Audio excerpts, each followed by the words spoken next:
For our healthcare executives out there that are listeners, it would be so great to meet you in person.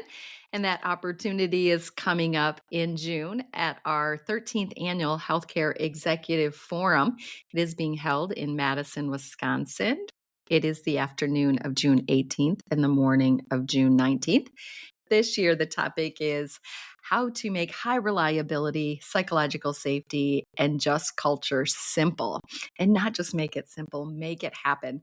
Because what we're known for at Capstone Leadership Solutions is taking big, complex ideas and helping them become practical, doable, and actionable ideas that get positive impact. You can sign up using the link below in the show notes, or you can email us at info@capstoneleadership.net. It would be great to see you there. So what do we focus on becomes the big question. And then what do we do with our time to really achieve those focuses is the other question. And when we can answer those two questions in our organization, we are truly on the pathway to calming the chaos, reclaiming our focus, energy, and joy for this work of leadership.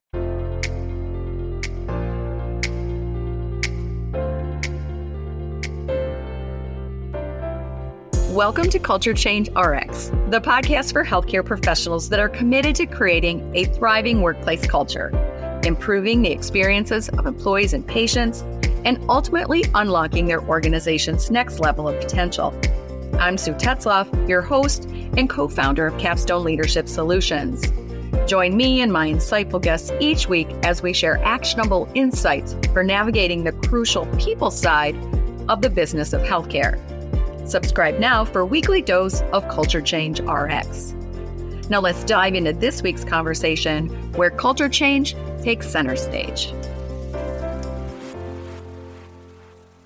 Welcome to another episode of Culture Change RX. This is Sue Tetzlaff here, the host of the show, and today is one of those solo episodes that we call a Culture Bite. At the time of this recording, I am back in the office after traveling from Michigan to the lovely state of North Dakota, where I was presenting a couple of topics to the attendees of the 2025 North Dakota Flex Annual Critical Access Hospital and Rural Health Clinic meeting. I had the pleasure of being part of that event in 2024 as well. And I'm just always so impressed with organizers of events like this, how they're so aware of what the learning needs are for their audience. And they choose amazing content and topics for the focus of a day of training. So my time with them in the morning was on the topic of giving and receiving powerful feedback as a skill in leadership and life. And in particular, we know that in organizations, it's a powerful tactic, a feedback system of both informal and formal feedback to be able to elevate behaviors, elevate performance in individuals and entire teams.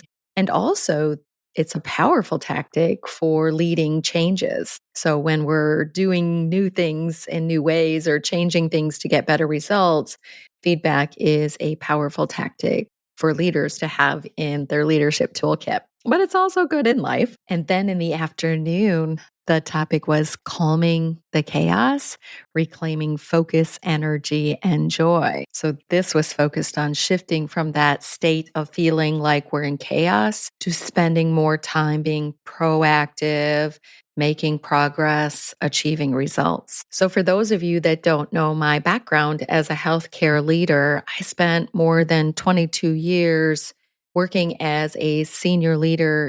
And most of that time I would describe as being a leader of leaders. So a senior leader who was supporting and assisting the development, the growth, and the success of frontline leaders, whether that was nursing leaders when I was a chief nursing officer or other types of leaders in other departments and areas of healthcare when I was a chief operating officer. So one of those really important roles that I had as a senior leader in support of my frontline leaders was to really help them to thrive.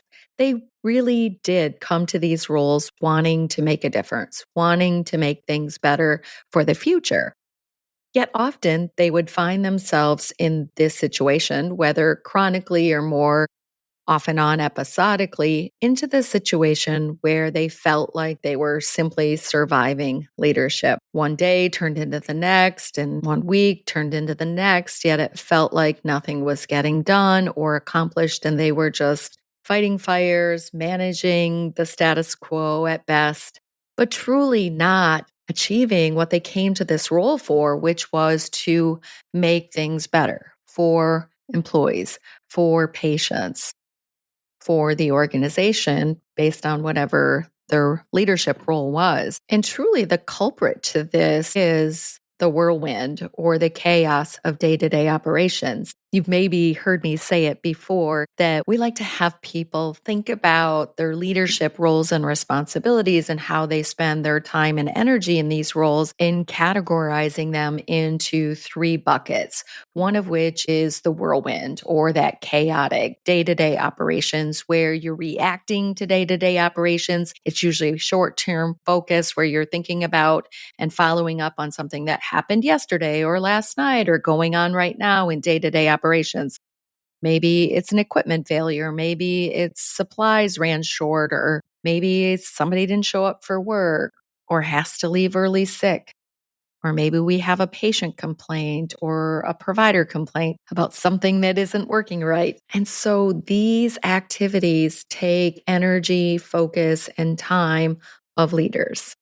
And the closer you are to day operations, such as the frontline staff, the processes of the daily work, and even the patients in the situation of healthcare organizations, the closer you are to that, the more likely as a leader you're going to spend time in this bucket of the whirlwind of day operations and being reactive and short term focused.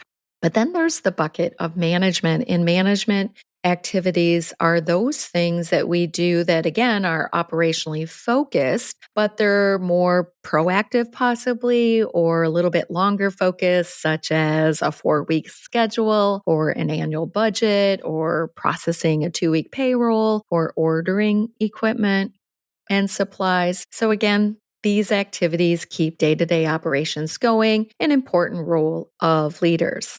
But then there's this leadership bucket. And the leadership bucket is that part of our work where we're making things better for the future. So we're working on those action plans that we set up for our annual goals. We're working on our action assignments in follow up to an improvement team that we're on that has some important aims to make certain improvements this year. Or maybe we're taking action on certain projects that we are assigned to.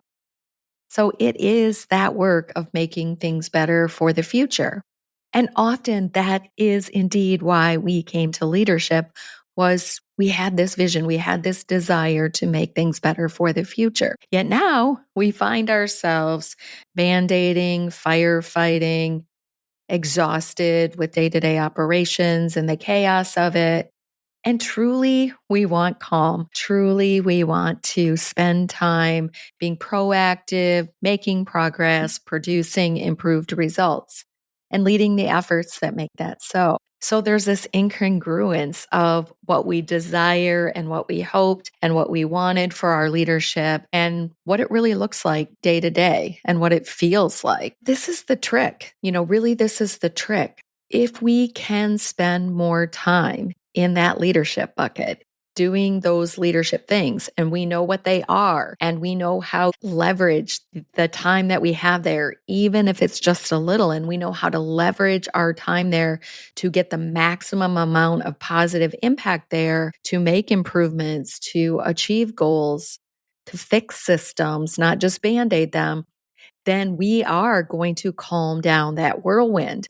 But if we just simply spend all of our time in that whirlwind, band-aiding, short-term fixing, reacting, we might dampen that chaos just for a moment or get some sort of short-term relief, but we're going to face it again tomorrow and the next day and the next day. So we've done time studies with leaders where we've had them really track how they spend their time in their day to day work in those three buckets or those three categories: management, whirlwind, and leadership.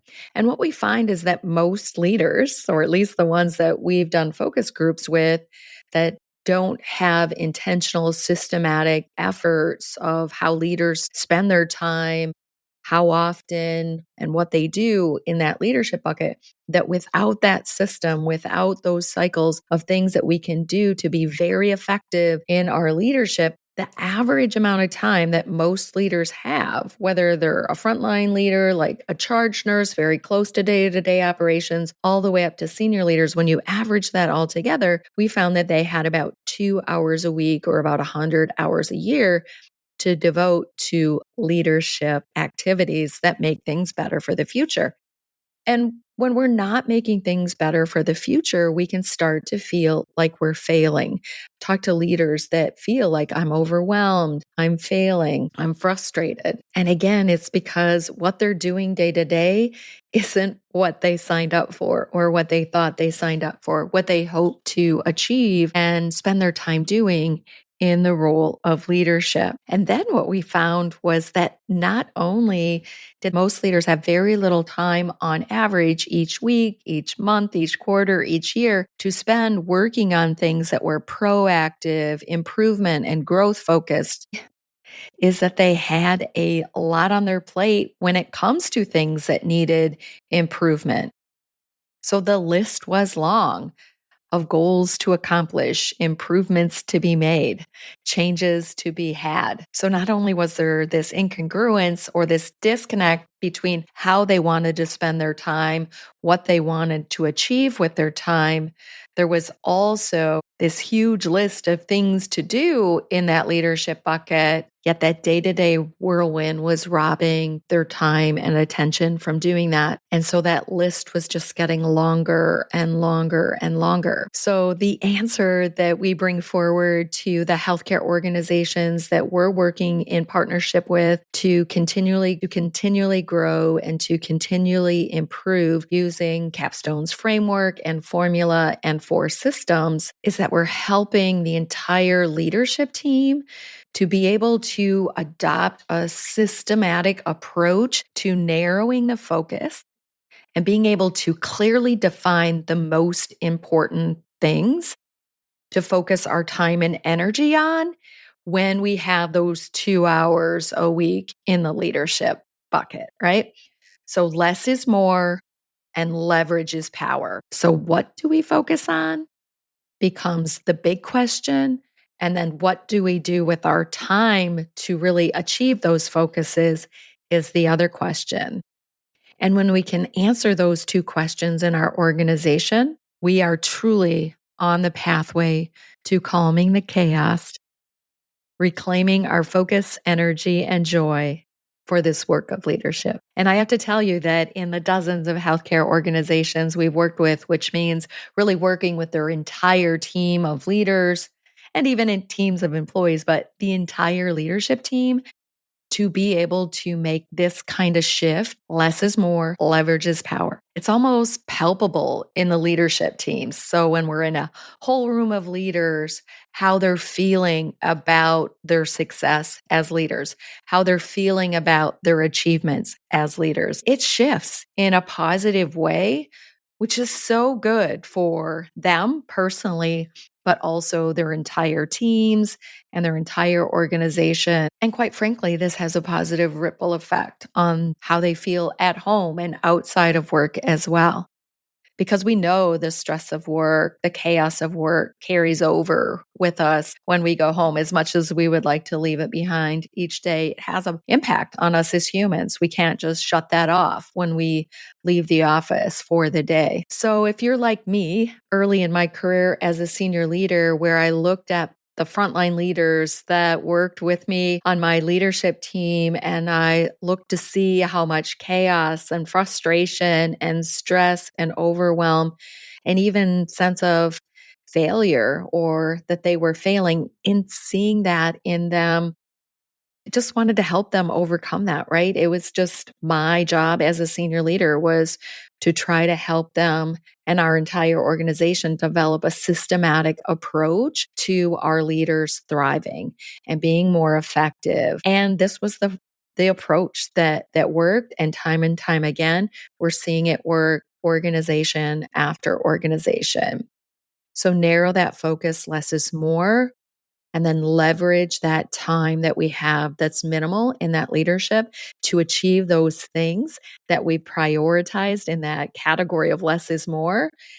And then we'll be able to move on to the next thing and the next thing and the next thing. But we'll be calming down that whirlwind all along the way. Because when we can invest that time to calm down the whirlwind, then actually that bucket of 2 hours a week turns into maybe 2.5 hours a week because the whirlwind is calmer. And so we're going to get a return on that investment for time spent. And the goal eventually is that the whirlwind bucket, the time we spend there goes down and it buys us more time in that leadership bucket.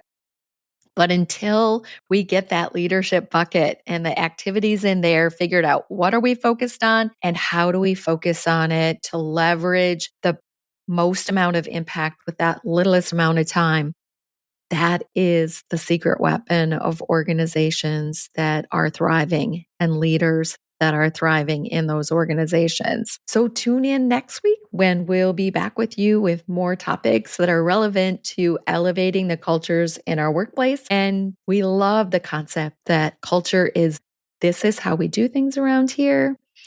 And how we lead as leaders is one of those very important systems of what we do around here that elevates the culture of our organizations and our results and our progress and our bigger and brighter futures. So tune in next week for more on Culture Change RX. Thanks for tuning in to Culture Change RX. If you found value in today's episode and you are a believer in fostering change in healthcare, join us in making a difference. Follow, rate, and review our podcast on your favorite platform. Share it with colleagues and your network. Together, we can make a lasting impact. Until next week, keep inspiring positive change.